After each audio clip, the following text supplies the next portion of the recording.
Morning guys, and welcome to this week's vlog. There is nothing nicer than being up a mountain in the Lake District on a glorious morning like this morning.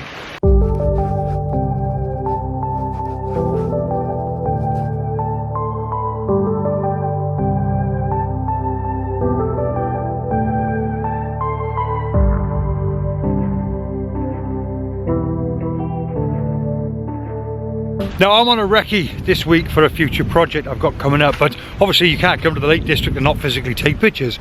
And I'm looking forward to do something a little bit different this week. In other words, I'm not going to anywhere that's an obvious place to go to. And of course the good thing about that is it just means that you have to work hard at your compositions.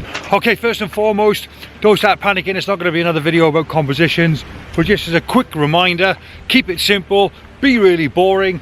First thing to do is to find something of interest in the background, and once you've got that, look for something in the foreground, job done. Or look for something in the foreground and then complement it by moving around to try and find something in the background that works well with it. That simple. Well, I've got exactly that. I've got quite a nice background. There wasn't much of a sunrise this morning. It was okay, but not particularly too fanciful. But where I'm currently stood at the moment, we're just on the side of some random old mountain. We're about 10 minutes away from Blea Tarn. So I'm not going to photograph Blea Tarn because that's an obvious thing to do, and I don't want to do that in this video this week. So we're just wandering around looking for something of interest. I've got a nice background and I just want something that'll complement that in the foreground, and I just found this most delightful. Well, I've actually found this very small fir tree, so I've used that as a bit of a almost like a lone tree effect, again with the same background.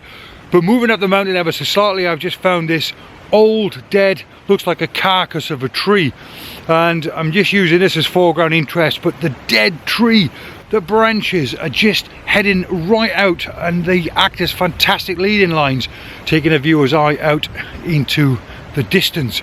That looks quite nice, by the way. Actually, I think it might have been a bit of a cloud inversion this morning. And my sole intention this morning was to actually start off this vlog at the top of a mountain, but it never actually happened that way.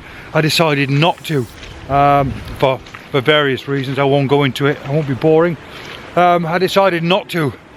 But you know when you change your mind about something and think, I wish I didn't do that, but oh well, never mind, I'm here. But tell you what, take a look at this. Not sure if it's going to make a very good picture, by the way. An award winner it probably won't make, but an interesting foreground, interesting composition this will definitely make.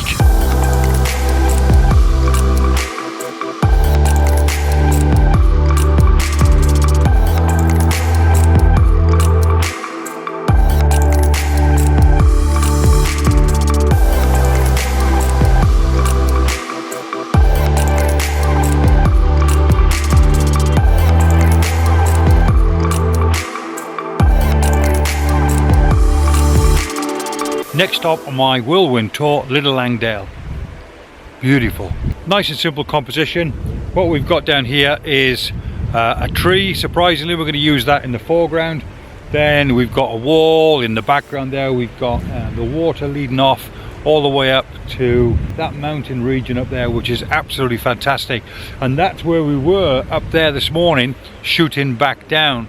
And of course, just the other side, there's a big rock up there. I'm not sure if you can see it. There's a big rock up there, and just the other side of that is Blea Tarn, so that's exactly where we were this morning. I'm still not in the A1 position where I want to be. I'm doing that this afternoon after lunch. So in the meantime, I'm just wandering around and grabbing some nice shots from here. I think I'm going to walk down and grab some shots using the wall. Gorgeous wall. I shot this last year, by the way, but I want to shoot it again because we've got that lovely wall down there that'll make a lovely lead-in line. And of course, what I didn't shoot last year that I'm definitely going to shoot now is over that wall, that lovely water that's cascading down from those high mountains, which is nothing more than snow that's melted from last week. And that should make for a very interesting composition. Beautiful.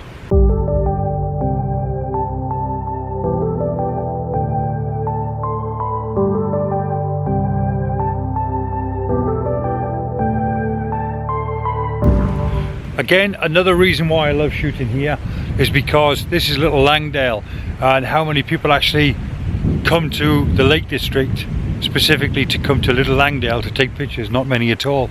And yet, just look at that location. It is absolutely stunning. Very quickly talk you through the composition. Tree, water, mountain, sky. That's it. Dead simple. I'm not going to bore you with all the composition stuff, but keep it simple. Now what I'm going to go for here is a simple 5-shot or maybe 6-shot panorama. Just very quickly, it's almost like it's a pre-flight check or in-flight check. Make sure your tripod is nice and level, and that's important to make sure your tripod is level and not your tripod head. So if you've got a level on your tripod head, then that's not the same as a level actually on your tripod. You need a level on your tripod, otherwise if your tripod is slightly off, even though your level is correct on your head, the minute you start doing a panoramic sweep, by the time you got your third or fourth picture, you end up with a bit of sloping going on. It's nothing that can't be fixed in Photoshop, but of course you want to make life nice and easy for yourself. So just very quickly, starting from the ground up, make sure that your tripod is nice and level. Shoot in panorama mode, and the reason why we shoot in panoramic mode is to make sure that we get as much space as we possibly can to work with. By the time we stitch 5 or 6 pictures together, then we're going to have a lot more ground space and a lot more sky space to work with. So that's I'm not saying it's imperative, because some people do shoot in landscape mode and simply take less shots. That's entirely up to you.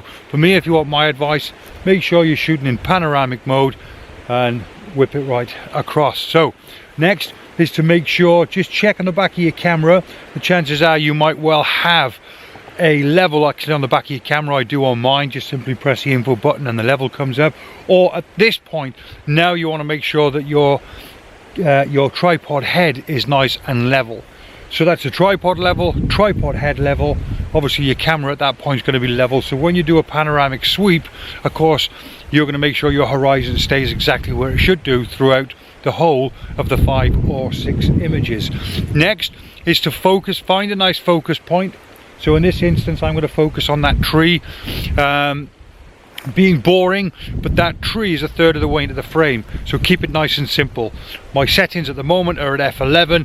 So at f11 I'm going to have front to back sharpness in my image, simply because I focused a third of the way into the frame. There's nothing super close to the camera that's going to impede that or cause me any problems with regards to keeping things nice and sharp. So that's it, as simple as that. When you do focus, by the way, focus on the tree, but then simply switch your focus to manual. And the reason why you do that is when you start taking 5 or 6 images going across, you don't want your camera to be hunting for something else to focus on. So just simply focus a third of the way into the frame and then stick with it as you go throughout the image. It's very important that you shoot in manual as well. Don't shoot in a semi-automatic mode, and the reason why you don't shoot in something like aperture priority, you can do, but the problem is when you're doing a panoramic sweep, by the time you get to your 4th or 5th picture, if it's a little bit brighter to the right hand side of the frame than it is to the left hand side of the frame, it's going to cause you a problem when you start stitching it. It will cause you a problem. So my advice, shoot in manual. If you don't know how to shoot in manual, then just learn it. It's dead simple, especially in landscape photography. I've got a vlog coming up about that in a couple of weeks time, so just keep an eye out for that. Very simple. And in manual, pop your shots together, so nothing will change. Your focus won't change and your exposure won't change. And that's it. A nice level shot, 5 or 6 images in your pano, stitch them together in Photoshop or whatever software that you choose to use. Simple. One last thing, just make sure you overlap your images quite a bit, quite substantially. If you think you can do it in 3, take 5. If you think you can do it in 4, take 6. You know what I'm saying? Make sure you overlap it quite substantially.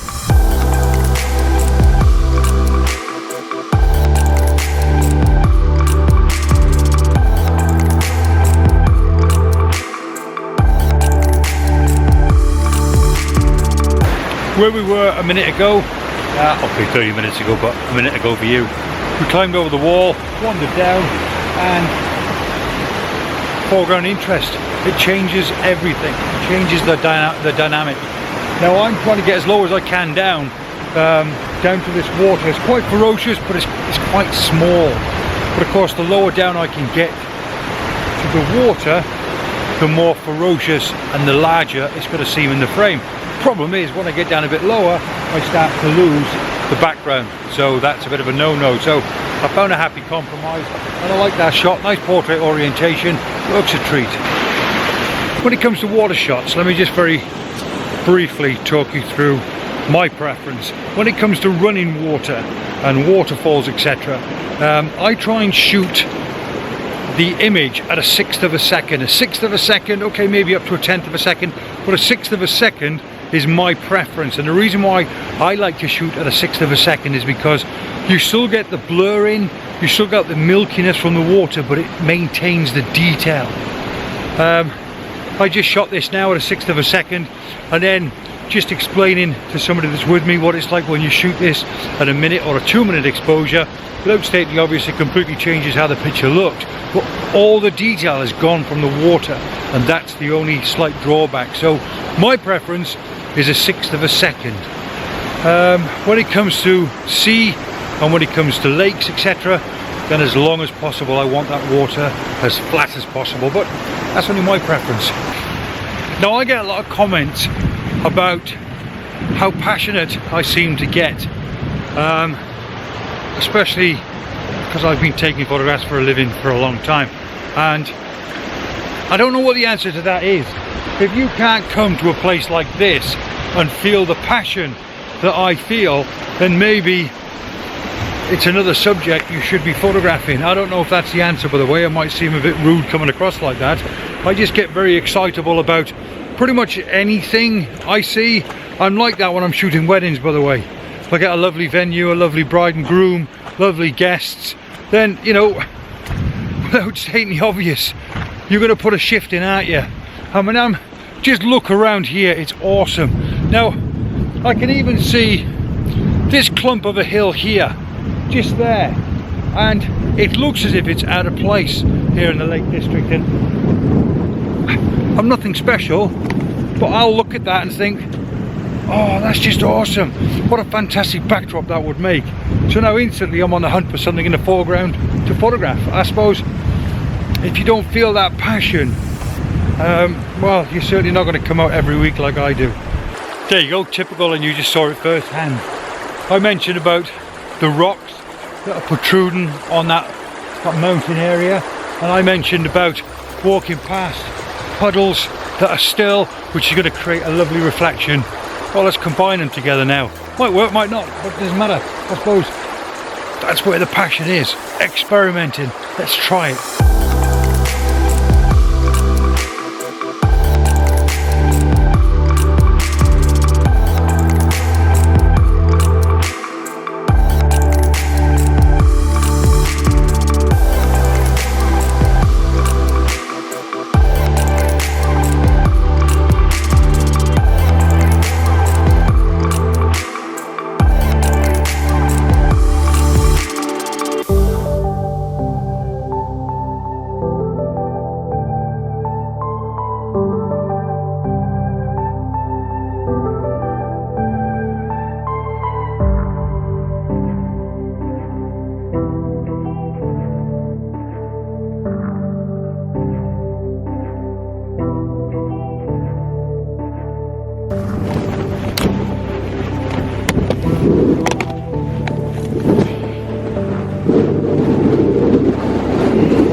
Okay, I'm in the A1 position and the weather's not quite so favourable, but what a fantastic place. This is exactly where I wanted to be.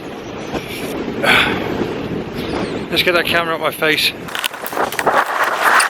Ah, that's better. My A1 position, the place where I intended to come to today, Wrynose Pass. Now, we've all probably heard of Wrynose Pass, we've all probably been up Wrynose Pass and Hardknott Pass and so on and so forth, but who's actually come here and stopped and taken some landscape photographs? And the world's your oyster up here. It's absolutely fantastic. It's bitterly cold at the moment, it's freezing cold. Oh, I've even had to put my hood up. Absolutely freezing cold and blowing a gale. And the light's not exactly favourable. This is pretty much a sunrise shot that we're looking at now. And this is what I've really been concentrating at, or concentrating on. And that's it. That's all I wanted to do was come up here. It's for a personal project. It's for something that will appear on the website, but I won't mention it on this vlog, otherwise it just puts people off. But there you go. Amazing, amazing, absolutely amazing. If you've never been here before, you have to come.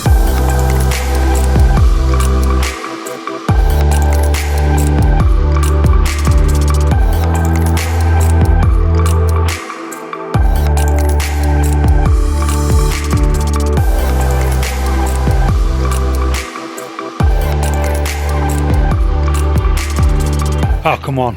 I had to walk past. Why not? Again.